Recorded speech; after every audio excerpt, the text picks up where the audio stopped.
This narration regarding the Nativity of Christ is from the book entitled The Life of Jesus Christ and Biblical Revelations, published by Tan. Its imprimatur and nihil obstate are in 1914, designating it as approved by the Catholic Church.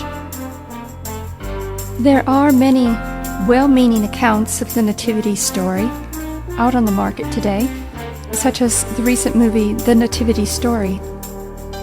And though the Nativity Story has noble intent, it never enjoyed the prestige that The Passion of the Christ did, for example, put out by Mel Gibson.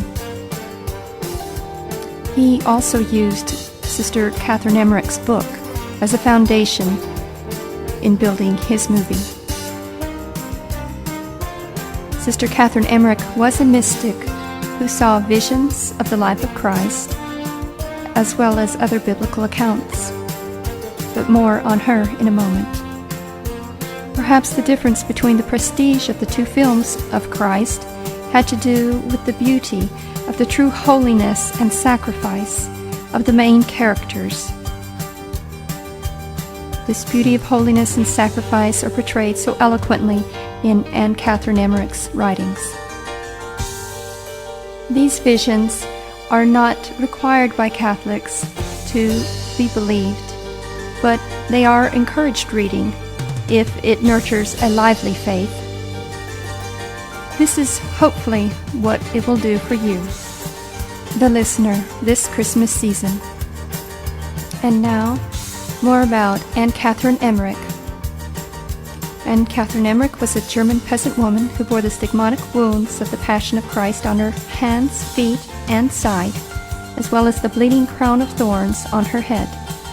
She was told by our Lord that her gift of seeing the past, present, and future in mystic vision was greater than any possessed by anyone else in history.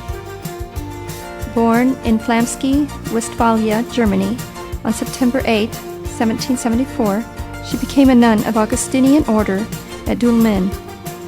She had the use of reason from her birth and could understand liturgical Latin from her first time at Mass.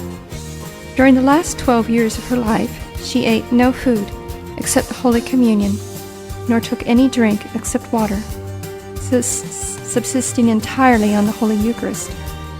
From 1802 until her death, she bore the wounds of the crown of thorns, and from 1812, the full stigmata of our Lord, including a cross over her heart and the wound from the lance.